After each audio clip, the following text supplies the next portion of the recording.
none of this would even start until January. There's some ordinances have to be put in place, city, county, things that have to be, I think they have to get the attorneys basically together and iron out a few of the details and lay some things out, but nothing would be official until January. And I think the way we're actually looking to do is nobody would actually be it. We would bring both entities together, I think, February 1st. But starting January 1, just to make a clean slate, if we went forward with this, everybody would become a county employee January 1. The cost recommendations that the PD, you kind of made some comments about that, but we did look into that, and it was going to end up becoming more costly based on, I know Glenn and I aren't the experts here, but we took the default from the information that we got from the people that are the experts on the system, the software needs, and basically that was one of the things we looked at in these meetings. So those things were addressed, and we tried to look at those and consider those facts. The backup concerns, I made a note here when you talked about, especially during the tornado and the systems went down.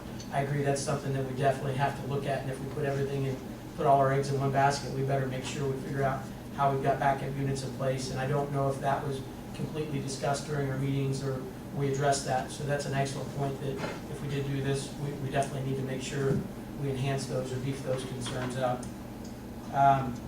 Splitting up the calls was something we've talked about, and something you went into great detail about. I wonder though, where you said that money can become from the state 911 board, I really wonder though, is that money that's currently being funded to our current 911 board? So if that's the case, that money's already allocated for other reasons. Is that a different set of money?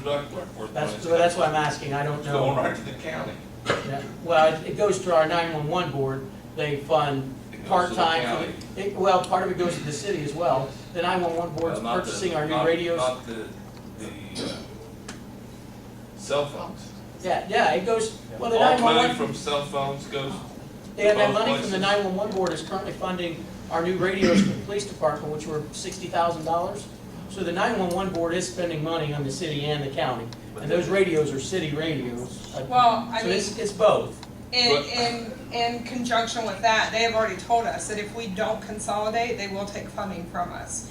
So it's become more of a, I mean, we are now looking at, is this really something that if they're gonna take funding, because we are not willing to just say, okay, throw it all together. I mean, they control the money. He's correct that Absolutely. the county controls the money. It's always been an agreement that we'll split it 50-50. He is correct that they did cut us an extra money last year for part-time help. But they basically said that if this doesn't go through, here are the reasons that they're gonna have to change things there. So they're basically gonna cut funding from the city dispatchers in order to justify that, well, this is what we have to do in order to keep functioning. But the money that you discussed about splitting the calls and doing that, I believe that's money that would currently be going to our current 911 board. They would take money from there to do that. And that's money that's already allocated for other expenses. And you're correct with what you're saying. Our current 911 board is 4 members county and 3 members city. So we're kind of... But what she's Well, the saying city is using that money city. right now anyways. Right. If it's being allocated to the county, the city is privy to that money right now. I mean, thankfully, we are privy to that money too. So I guess what is the difference if they're splitting it up and just saying, this is yours, as opposed to, if it's already being allocated to us. Well, part of the difference is, if we don't go through this, the county's gonna hire 3 additional dispatchers. All right, and then there's also still the cost of the part-time, overtime, and a lot of that money is going to go away because there's going to be additional support for some of those additional positions in the county as well. And Well, we we're gonna look at those currently, costs. at this very moment in time, we're working with 7 full-time dispatchers and 5 part-time dispatchers. The county's working with 6 full-time dispatchers and 5 part-time dispatchers. So I'm not sure I mean, I haven't looked into this, but I'm not sure the justification of the need to hire 3 additional full-time dispatchers for them when we are just basically one up on them from a full-time position. Well, I just want, one other thing real quick, was the issue you brought up on the rank pay, that one person, there is still going to be that coordinator position. We don't know who that's going to be though, that'll end up being determined, so that person might lose the rank pay, but that possibility of that person getting that rate pay is still there, if, you know, when they combine the two entities, all right? And then that decision, I think, would be made through the 911 board, or the director and the 911 board. Go ahead, Glenn. Just a couple clarifications. You had mentioned early on that by going to a central dispatch, there were going to be negative effects for the citizens of Greensburg and Decatur County. Will you, and you may have referred to some of them in there, but can you enumerate those for me? Well, I mean, first and foremost, it's May right now. So, Jane, I mean, I don't know what kind of background you guys have in emergency services, but this is taking two separate entities and making it one. And you're asking to make it something that is not what it is now. You're asking to make it not we would be county employees, but we would not answer to the sheriff like most, you know, like the other county employees would. There's going to be adjustments, there's going to be protocols, procedures that have to be put into place, and you're expecting that to happen in a 7-month period. And, you know, we're two functioning machines right now, and we're working, and it's not an issue. I mean, if you're putting money aside, like you said, was your guys' initial benefit to this, put the money aside, look at it from another standpoint, we're functioning. We are two separate entities functioning right now. We're doing the job to par. The only drawback that I can see right now is the separation of the 911 calls, which can be remedied. Consolidating and putting two dispatch centers into one is adjustment for every dispatcher in there. Our city procedures and protocols may not be our procedures and protocols anymore. So, I mean, we've got a dispatcher who's been dispatching for 42 years now. So what she's used to dispatching as an appropriate procedure as a city dispatcher for 42 years now could completely change. And so the basis of the job is the same. Everybody should be doing the job the same. A dispatcher should be taking and handling a call on a pretty level playing field. But the adjustment period of now having to adjust to new policies and procedures that, I mean, are not a necessity at this point, because we each have our separate ones that are functioning and working. As I understand it, and again, I'm pretty unfamiliar, so bear with my question. As I understand it, the new system that's going to be put in terms of Spillman, so it will be both operating on the same system. So won't there be that adjustment period anyway, in terms of policies, procedures, and changes that you're going to have to come and be adjusting to? Whether you're under one central dispatch or two separate dispatches? Running a computer system, absolutely. I mean, the logistics of running the computer system, absolutely. The logistics of picking up a phone call, a 911 call, and the policies and procedures to handle it, which can, if it is mishandled, lead to disciplinary action, termination. Those have nothing to do with Spillman. You know, I am familiar with Spillman. I worked on it for about a year in Fayette County before I moved to Kentucky.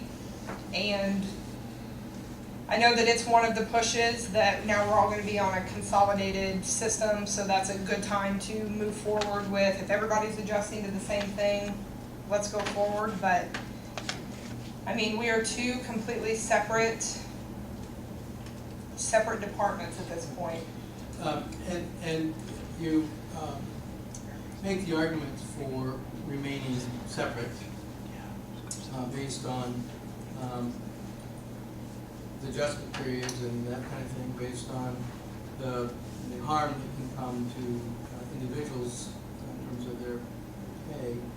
Make the adjustment saying that, or the rationale that some of our rationale is flawed in that we can change these 911 calls, we can change the voice over protocol, we can change all those kinds of things, we can separate out, and it's actually going to be paid for through state 911. You also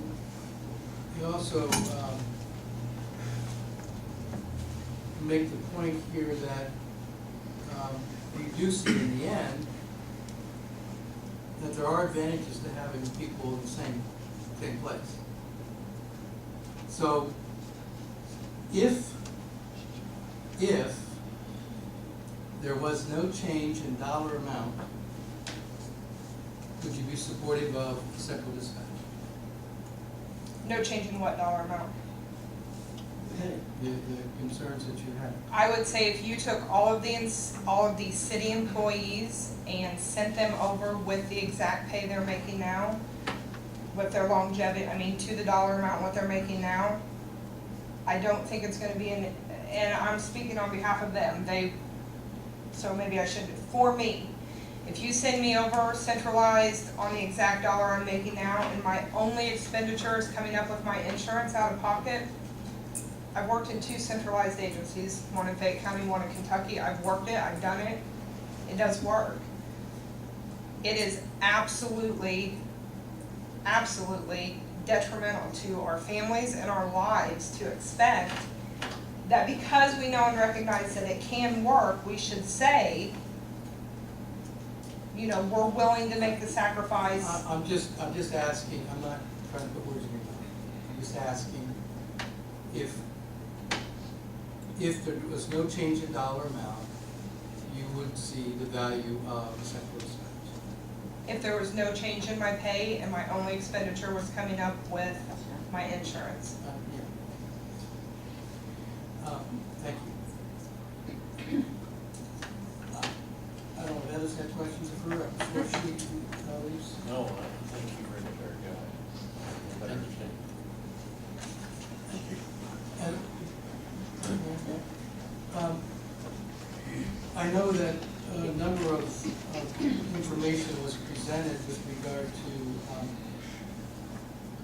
911 board, state 911 board, and the dollars and so forth are going to be not that significantly different for the city. We believe, or we were told, and I believe, based on what information I received, that it was not as quite as simple as Ms. Free has described it. So I don't know if either Mr. Duckworth or Chief Bridges could respond to that same information, that we could hear the information that they might have to share with regard to the costs that we're going to have to come up with if we stay where we're at and without changing it. And the other information here about 911 calls and so forth, at variance with what our proposal was saying. I guess I would like to have them have an opportunity to present us with that Lieutenant information. Duckworth, would you like to speak?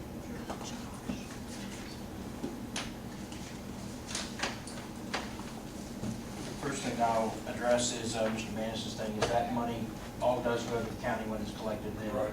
gets parceled out to help support the operations of the city's PSAP. The funding to take on an endeavor to separate out and split out those calls is not something that we would have to absorb that cost at the local level out of those 911 dollars. The state 911 board still retains a pot of money that they collect off those cell phones, so I don't know what that cost is to split out and make those issues, but I will say this, that part of our proposal is multiple people call 911 at the same time, report the same incident. So if you're not routing all those calls to the same center, you get that call at the city, and you get that call at the county, and you're not together to figure out that piece of information. And it goes back to that point where we're using a relay line between them of over 4,500 times a year to convey points of information. Good example recently. I'm sorry? Good example recently. Correct. We had an incident where we had a report of a potential active shooter. Shots fired at North Decatur. That was the text. That was on camera. Greensburg High School. Greensburg High School is how the information came back to, and the storyline as that goes, it gets picked up on a tweet.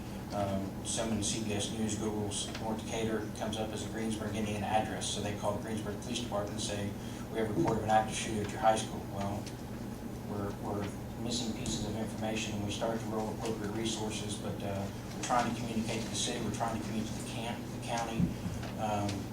those radios that the police officers and deputies carry are set to a priority. So if the county dispatch center is talking to a county officer, at the same time a city officer is talking to the city dispatcher, they're not gonna hear what's being said. So if we're working in that priority center where one person is doing the talking that everybody's listening to, then all that information can be conveyed. So when you get those multiple calls and those multiple situations, you're still getting pieces in different places to try and bring that part together to summarize a large incident. And day to day, is it a large issue? No. But it's those critical incidents, those critical events that we have where seconds matter on those types of issues with that. So we approached this probably almost 9 to 12 months ago. It was brought to the county to consider splitting off those calls. And we did investigate that with Barry Ritter from the 911 board. And that's when Barry advised us that it's not regularly done. It is a large undertaking process, and that's why the information was provided as it was. It's not regularly done that way. It's maintained through that simple process. And as far as the funding that's currently coming to the city right now we're paying for one coordinator's position, and we're paying for part-time. We're paying for all of the call-taking equipment that is currently in both those centers out of the 911 fund. We are looking at adding dispatch personnel if we don't consolidate with the county to have a better staffing level, so that way we have a redundancy. At times, we only have one person working in our dispatch center right now, and we want to get better, and we want to have better staffing to do that. So by having more people in the same room, we don't have to add new resources to that pot. But if the county is already collecting those dollars and they have to add resources, it's a guarantee that they will look at that as a possibility of retaining those resources, and as opposed to going further into the general fund to staff those additional positions. So that is a cost consideration with that part of it. When there's a statement made as far as they're going to keep the money, that's a county council decision, just as your financial matters are a city council decision. But they are very much aware that we are paying almost a little under $70,000 a year to the city to support that PSAP just in salary, whereas that right away is at least 2 salary positions at the current flux level, the current salary position where we're at. So that salary position can immediately be absorbed and add those 2 positions over there to provide that staffing. So I think that was some of the questions that were out there. Council has questions?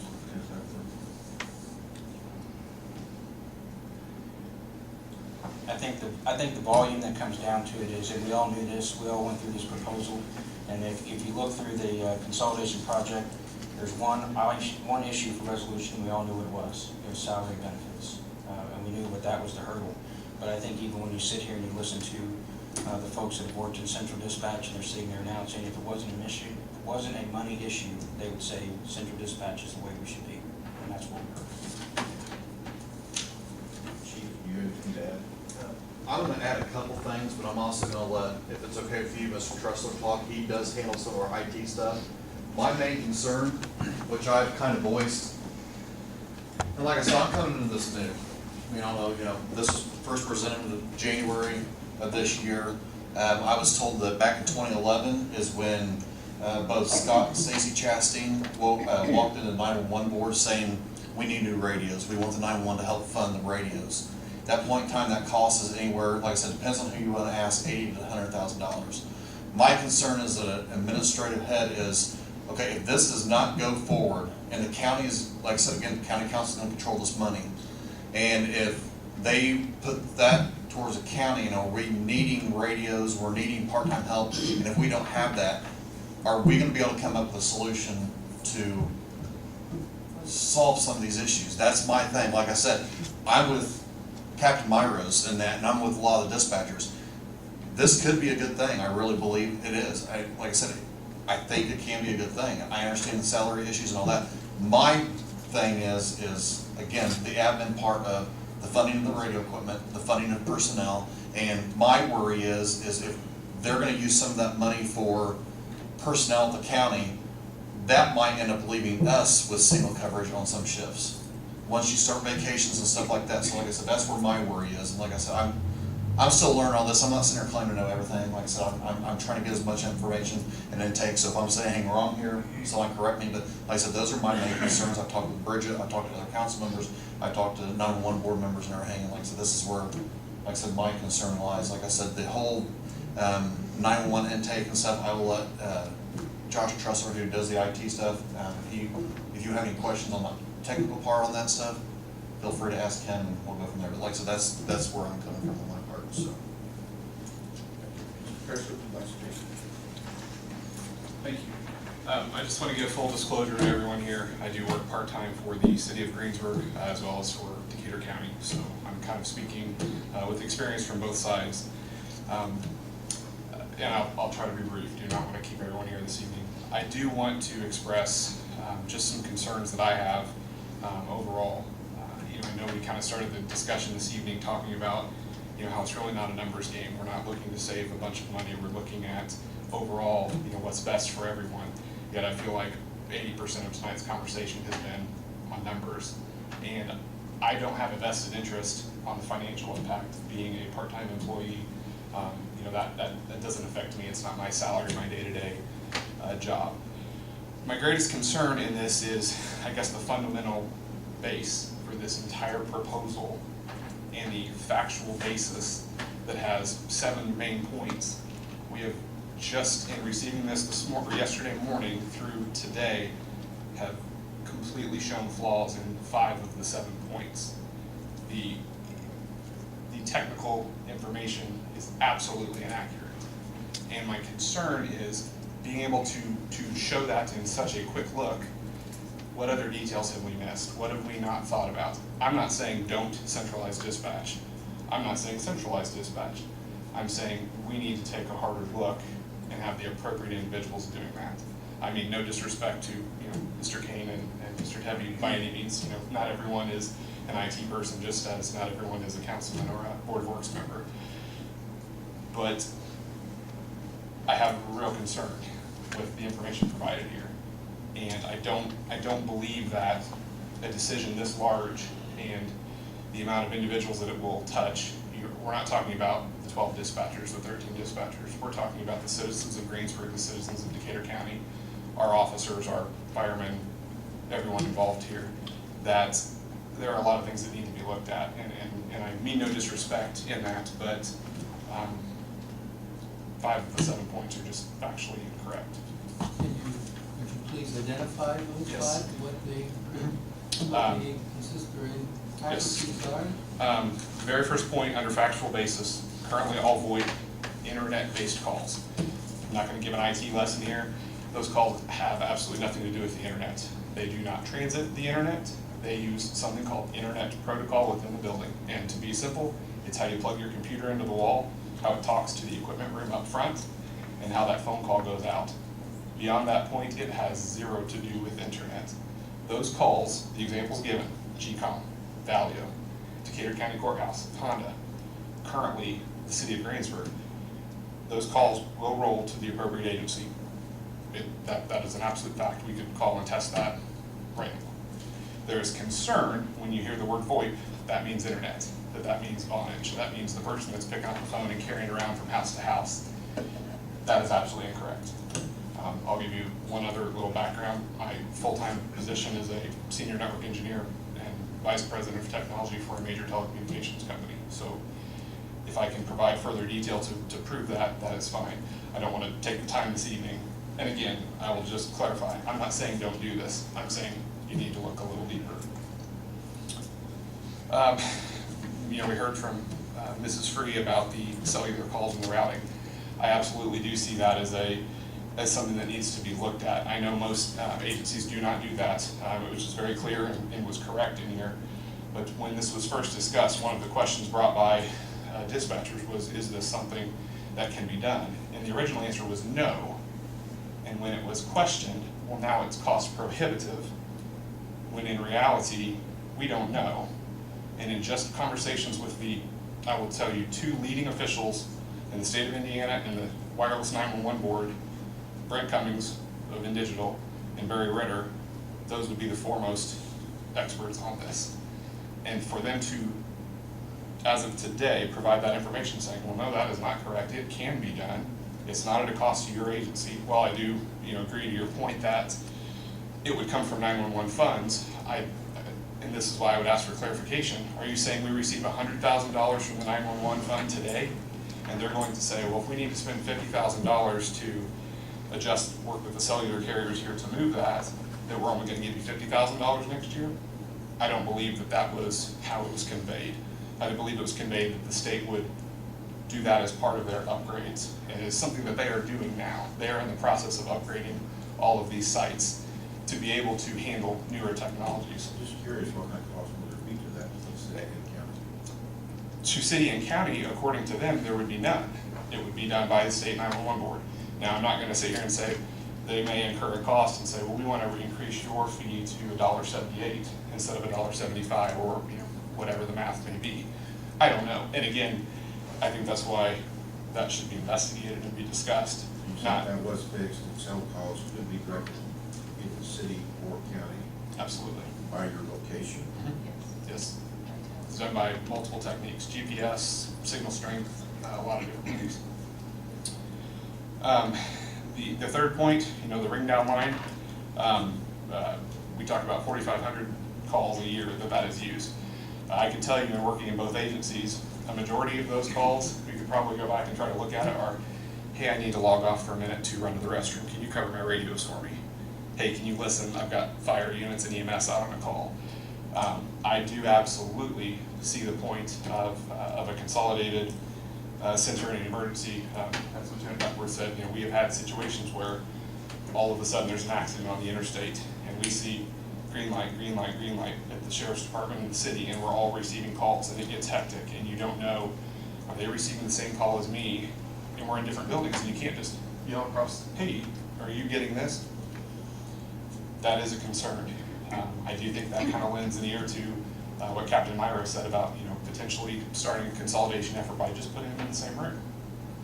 But the majority of the ring down line calls are not, hey, did you just get a call on this? I just got a call on this. Because in those serious instances, we are trained as dispatchers to take that information and immediately start dispatching the call.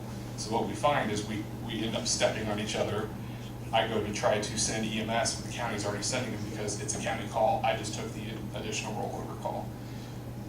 Again, you could use that as a pro or a con, but my point to that is 4,500 calls is not 4,500 times we were in a panic mode and didn't know who should be dispatching that call. The last two that I have, just the console furniture, having worked in both agencies and also working in a new agency that just has recently put in new furniture. If we were able to go to central dispatch, heck yes, I would vote to put in new furniture, because that's just great. You renovate the building, you want nice new furniture and things, but to use that as a factual basis that we must consolidate due to our new computer system and put in new desks, I can't believe we would base our decision on this based on getting some furniture. But it never stops. No, it wasn't, Exactly. there was our current databases have 2 monitors, I believe is what the chief said, and the new ones would have to have at least 3. So you'd have to change the configuration, change the setup, Yep. and then our current setup wouldn't allow for that. And I think that's what we were told currently. So- And again, that's something that needs to further discussion. I can tell you, in working in lots of different areas and in my full-time job, there are setups that allow you to have 6 monitors this way, 3 across and 3 across. I mean, to me, $20,000 in new furniture is not something that we should change our entire ways of thinking and processes. Absolutely, I agree it's a benefit, and if I were coming to you saying, I really think central dispatch is the way to go, absent these other things, sure, I would say yes, I think that's something we need to look at. I don't think that should be used as a justification for why we need to centralize, is my point. And finally, the flexibility of equipment and staff, the second to last bullet point, absolutely, I think that having equipment in the emergency operations center to be able to handle overflow if there's an issue or a big critical incident going, I believe that's great. I am a very strong proponent of, even if we would centralize, that not be in that location. And just due to issues that we have had with infrastructure, electricity, routing of calls, even in a backup scenario, having all of our eggs in one basket is dangerous.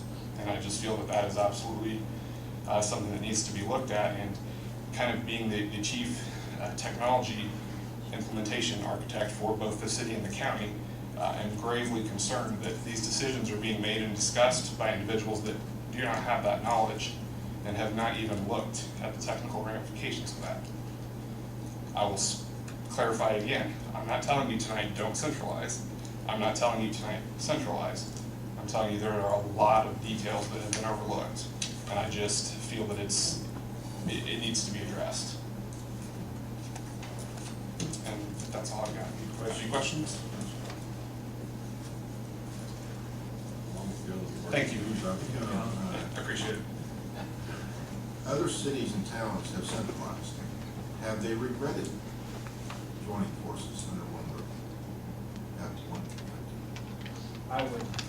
I would point to Fire Chief Shantz, who's worked in Shelby County with the model that was presented, because he has firsthand knowledge of that different hybrid system and the problems that are still in that system today, and that they centralized, because they didn't go into one center. They just had the same people working in the same room. Good evening. Thanks for the opportunity to speak. And I apologize that I can't address the more financial side of this. I've only been briefed one time with one brief meeting, and so I don't feel comfortable speaking about the money side of this. And being in public safety since 1977, my concern is for the people of the city of Greensburg and ultimately Decatur County and all of our first responders. I think, let's talk about the combined centers. The two newest centers I know of, first of all in Greenfield and Hancock County, is a combined center, emergency management, and their EOC is across the hall. They are hardened buildings, they're new buildings. Johnson County just did the same thing, emergency managers across the hall from dispatch. Having a background in emergency management, I believe there is some value to have both those in one location. Both those centers, as well as Shelby County Center, is backed up, and they have the ability to transfer their center to another location. Shelby County can transfer to Hancock County, for instance. So if we lost the center in Shelby County, they can transfer. They have in fact, when I left up there, they were in the process of developing a Go kit, which would be nothing more than a box that had everything they would need to pick up and go to Hancock County. When they got there, they'd open their box, they'd have headsets, they'd have pads, pens, everything they would need. So that side of it, I think, is possible and it's doable in one location, and I think there is some value to that. There is always that concern of having everything in one location. Having listened to some very valid points on both sides of the aisle here, I think everyone agrees that consolidation is probably a good thing.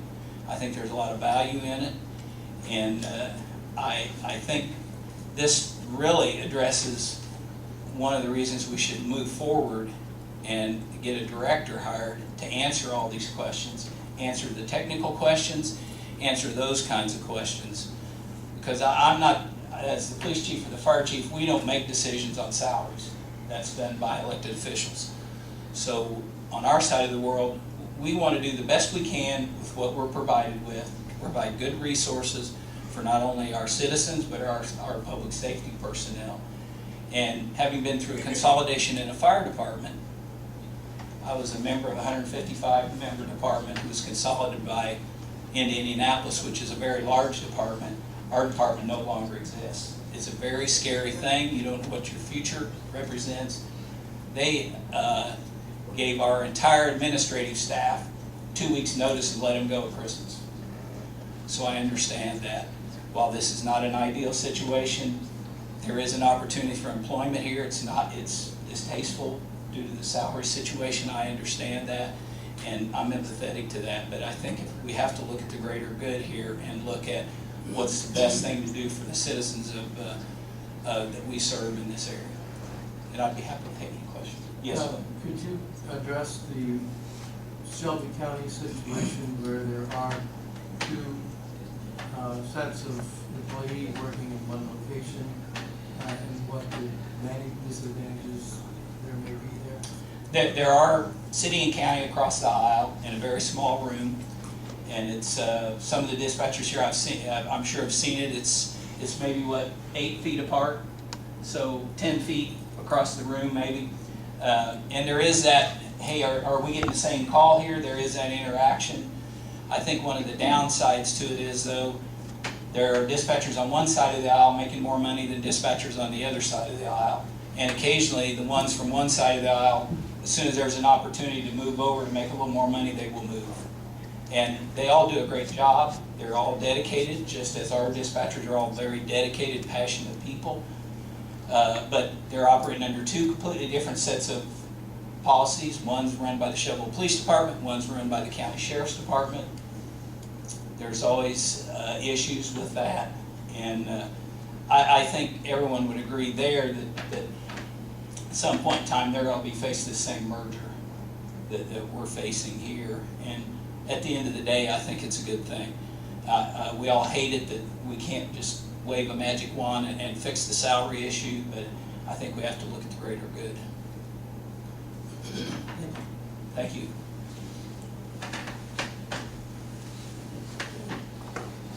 Mayor, Sir? do you mind? Sure. Off of what the chief is saying in the fire department, I'll that's come up to the mic, please, Okay. Chris. sorry.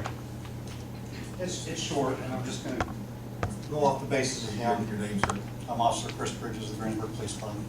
I spent 3 years over at Shelby County, started in the jail, and then went to the community correction side of it. Being in that room with them, and I don't know, and that was my question, was gonna be, is if you guys actually visited that. Because it is two separate entities, separated by printers in that room with a vestibule, but along with that, the jail division's there too. So you also have all those entities in one room, and it gets busy, it gets crowded. And it comes down to a respect thing, but when it comes down to people needing breaks, they cover for each other.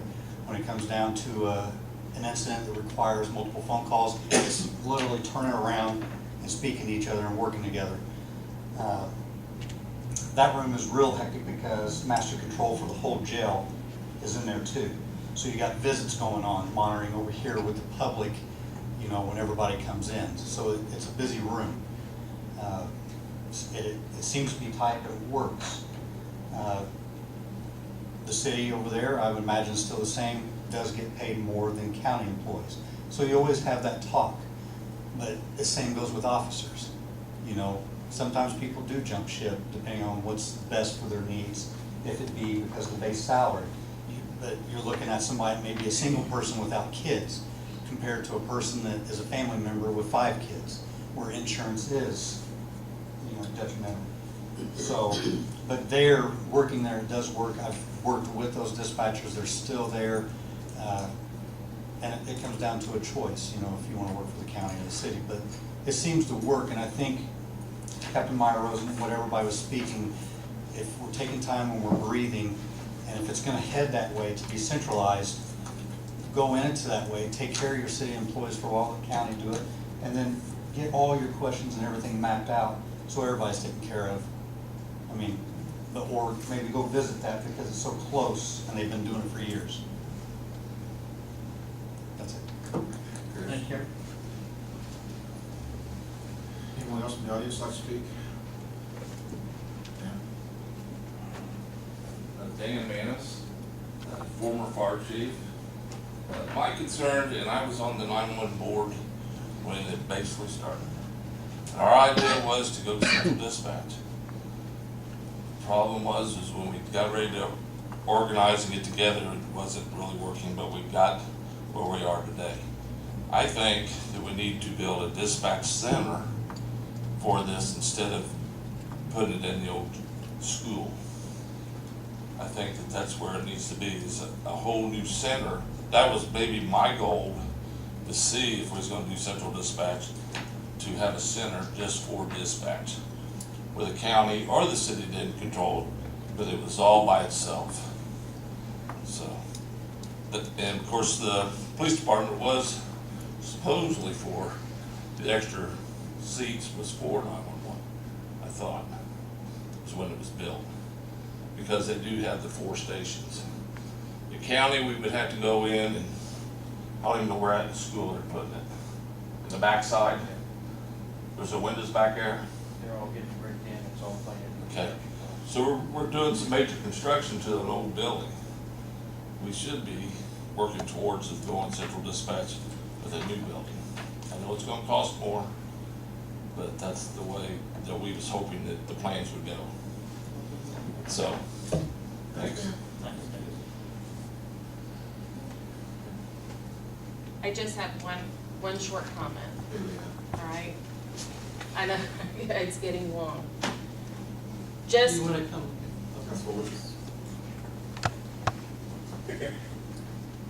just on the salary of question. My name's Leanne DeShiel. I'm an employee for the city of Greensburg, starting my 17th year.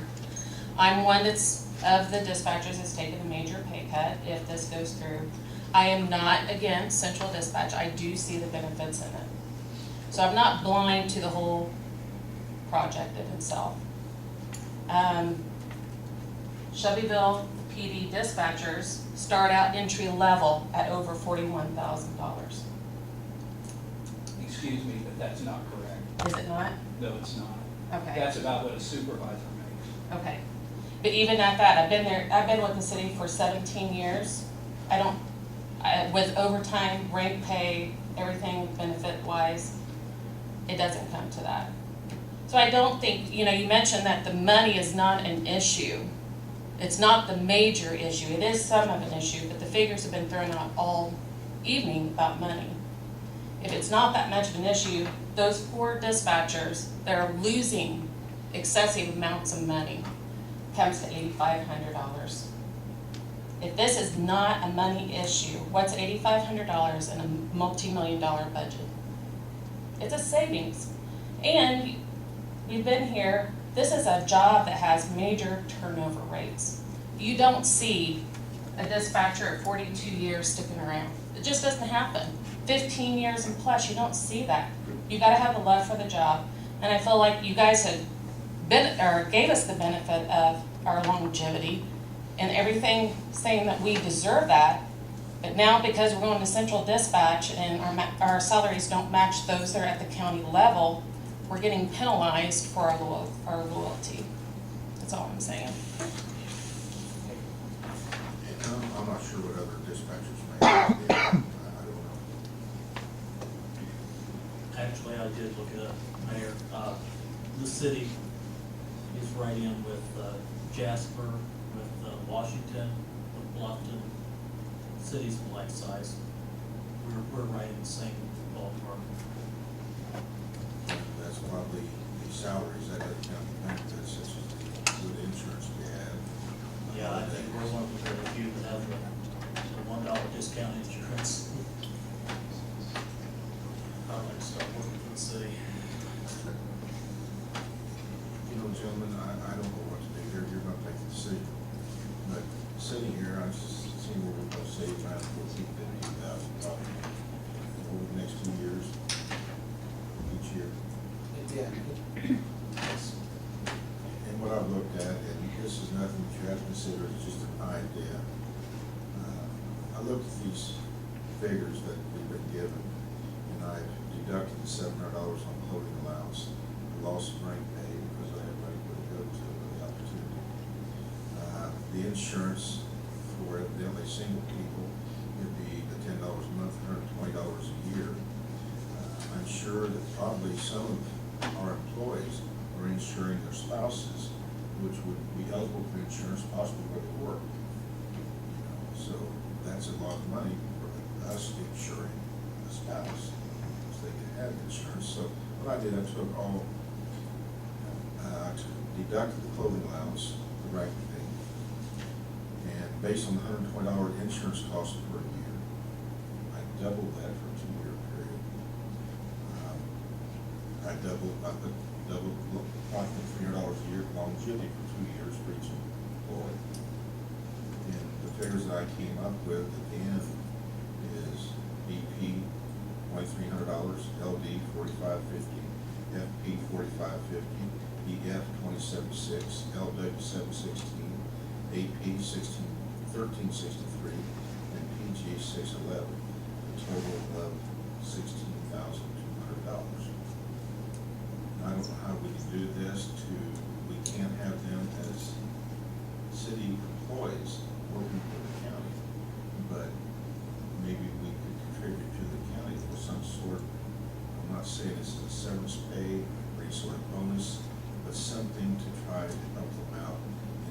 position.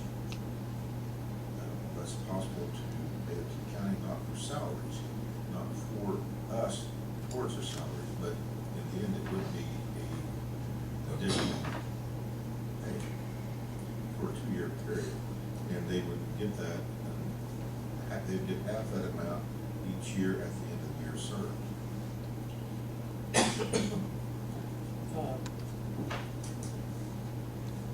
I don't know how we would do that in terms of working it into the county's personnel policy and their salary scales and all that. I think that's, trying to pay it to them to pay it to the employee would be at the minimal, very intricate and probably not workable, legal. I don't know if, and we don't have it in our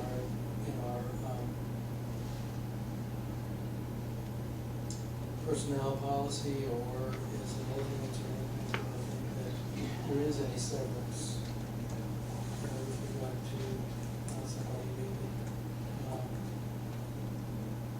This is a little different than retirement or than somebody who's deciding to take a different job.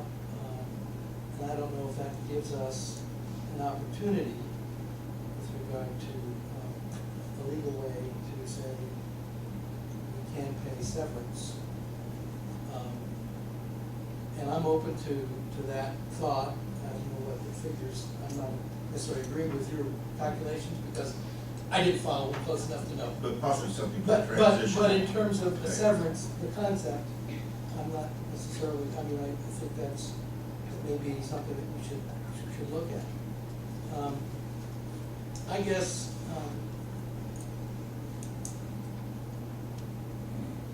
virtually everyone that spoke does see the value and benefit of somebody's spec. I think that is where we do need to go, and that's where we need to get.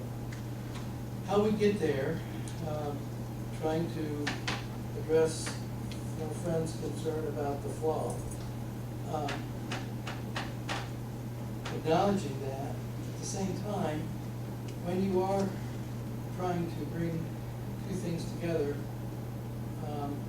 that are independent, it's not one taking over another and then bringing people up. It's two independent entities that have competence to, and will go on being independent. Try and merge that into one entity. There are some compromises you have to make. And I think that we've tried to bridge that difference well, not completely perfectly, but very well. So I don't know, I don't think we can, as you suggest, the lesser come up to the greater, because, I don't mean that way, it's a bad, the one level coming up to another level. Right, we're talking about pay and benefits. I Yeah, understand. when it's the other person's, the other entity's option to do that or not do that, they're in control, we don't have the control, so we can't, we've bridged that as far as we can go. As I said, I'd be open to try and find some way to provide for some severance, if that's a possibility. As you say, it's not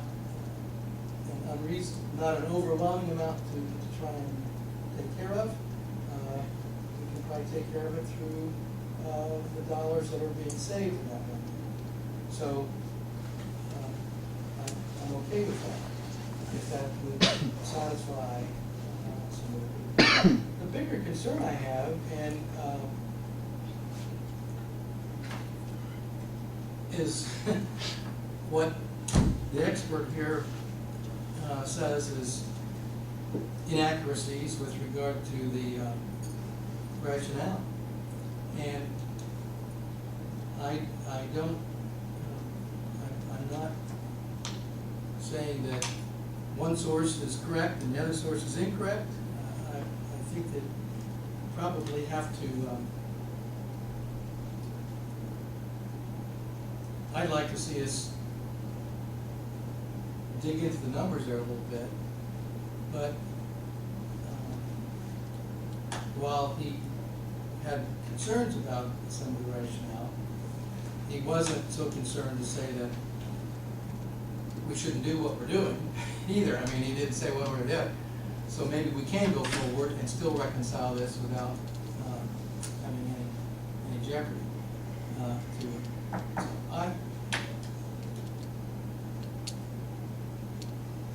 I'm satisfied that I think this is in the right direction to go. I don't know what my colleagues think, I don't know what Jamie's changed his perspective on it, but if we do need to get a little more detail, I think we have sufficient time to either get those answers and/or and make a decision in June 1st at our next meeting, if we need to delay it. If that would make people feel better, or have a better peace of mind about coming to a conclusion and making a decision.